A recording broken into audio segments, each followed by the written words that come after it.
Even in America, I have to fear what I say. And in some ways, it's worse than in North Korea. What slavery feels like. I was a slave. I was sold for less than $300 in this 21st century. People really wanted to be defined as victims. And I wanted to be defined as a victor. Trauma is not an excuse for you to be mean. Isn't this the whole point of not being racist, like us not seeing the color?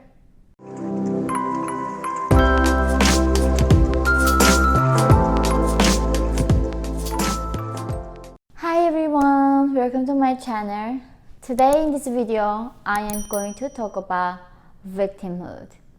This is such a taboo subject that any public figure should avoid, but I'm going to talk about it today because this is what I have fought for within my life, to have this freedom of speech where I don't get persecuted for what I say. Therefore, even though I know the risk that it's gonna come follow me if I mention anything about slavery or color of skin or victimhood, that will haunt me forever. Right now in the current American society, it is kind of quite frightening. Even in America, I have to fear what I say. And in some ways, it's worse than in North Korea, because in North Korea, if you are lucky enough not being heard by the authority, it will not come back to you. But in America, everything is documented, everything is online, and it will be there for the rest of my life. So what I said actually might even affect my son. That's how insanity this whole thing feels to me, that where the speech became such the tool of almost oppression. People say, what you say hurt me, hate speech, so don't say those things, and people can be so judged for what they say. So it's kind of frightening time, but I am still going to maintain my right to practice, freedom of speech until the last day, as long as I can. So talking about the victimhood, I didn't really see this until this year, during the lockdown. I have lived in America quite some time now, and I knew America had such a unique history of having racial injustice and slavery, and then I even talked about in the previous videos, like pretty much all the civilizations that I read about did have a slavery. So in that sense, it's not quite unique, but also one thing that was unique was Americans were bringing slaves, these people from other countries. So I can see that why this is way more heated than, unlike in Korea, we don't talk about slavery as much. I mean, we really don't talk about it. It was something so people thought that's what happened in the past. But in America, this is something such a current issue. So, guys, I think I will be buried after this if I talk about this, but I do really, passionately care about this subject so much, because this is a country where my son is going to live in, and I will spend the rest of my life here. So what surprised me because in my case, I know what slavery feels like. I was a slave. I was sold for less than $300 in this 21st century as a child. So I know what that feels like, what that does to your brain, and how that can destroy family. I know all of it.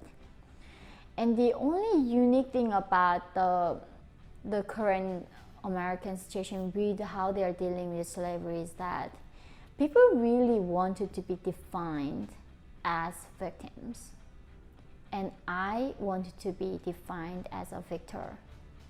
I wanted to be defined by my victories, because I know, I always thought in my life, no matter what happens, I'm in charge. And it is hard to say when you are literally pinned down by a man when they rape you, of course you are not in control, but how you respond to it afterwards, like how you respond to the whole incident afterwards, is actually within your control. So when I say like I'm a victim, it almost makes me feel like I didn't have any choice in the situation, even though I absolutely do. I have a choice how to think about it, how to use it in my life, how to move forward with the whole that incident. I mean, I understand trauma. I still in the journey of understanding my own trauma here still. But one thing that I so clearly know is that trauma is not an excuse for you to be mean. Trauma is not an excuse for you to hurt somebody else or breaking things or breaking the law and hurting other people. It is, other people should be, I think, understanding trauma more and judge people less when these survivors do have traumatic like symptoms. But as the survivor, we should never look at the trauma as some kind of tool, or it is okay us to behave in certain way. I think no matter who we are, no matter what we have experienced, we always have to hold ourselves in a higher standard. And that's what making civilization moving forward. That's what civilization really looks like to me. That we all striving for the better. So because I know my family was slave, I was a slave, I was a raped, and I'm also a colored person in every category now in this pyramid of this victimhood that America has built. I fit into a lot of those categories, but I refuse to define myself in those categories. Only thing that I want anyone, especially my son, to remember me of is not some poor girl went through horrible oppression and slavery and escaped and made herself free. I want him to remember like how all those victories that I got. I won with Kim Jong-un. I won the battle with the dictator. I won the battle with the human traffickers. I won the battle with all the odds that was against for North Korean.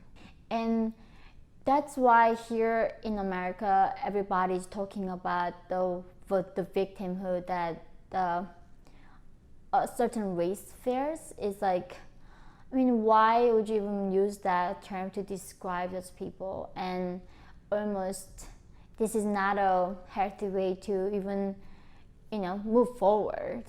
And some people are like, why do we even need to move forward? Like, we haven't resolved it in the past. And the problem is that, you cannot fix everything. And that is a thing, that is a truth that I had to also accept, is that, life is unfair. Like, of course, in the ideal world, we should never born into any poverty and oppression or injustice. But that is not the case, and that is why we are on this earth, to making things better. And unfortunately, some of us didn't get that luck, and that's okay. It's nobody's fault, and that's why that whole of this dynamics making life meaningful. I was robbed this year. I think it was last month. I was robbed in middle of Chicago in the Mission Avenue. I was almost not even gonna talk about it because I'm not here to look at me, I'm a victim, I want some your sympathy. It's not really that. I was robbed by 2 or 3 black women, African American girls. They were pushing me on the corner and then took my wallet out. And I have a nanny who is Muslim. She wears hijab. She's also person of color. She was holding push the stroller behind me. And when I got robbed, I wasn't even tell them oh, you're a thief. I was saying, I'm not accusing you of anything. Can you just wait here until the police comes? And she punched me on my chest. Then they were trying to run, so I still went follow. I'm a guy's fighter, so I don't give up. I was following them. and then they were screaming at me like, you're racist. And then everybody on the street, they were like white, black, and all of them were like cornering me and telling me that like, you are crazy, why are you doing this, color over skin doesn't make them a thief. Isn't this the whole point of not being racist, like us not seeing the color? Like, why in every situation do you see the color? So even though these people were, in from their eyes, were seeing me was being punched by these three girls who were way bigger than me, only reason that they were African Americans, that they were innocent, and I wasn't, because I didn't get to be a black at that point. So they helped these girls to run away, so I couldn't call the police on them. And of course, I did call the police eventually. They got the footage. This girl stole my credit card. I went to Bloomingdale's and bought something $3,000, $4,000 like amount of stuff at the Bloomingdale's. So the police did like show me the like footage and is this the right person? So I verified, and that is like the situation I am in with this incident. And I'm not even almost upset at these three girls who robbed me. I am so much more shocked in the people's response in the street.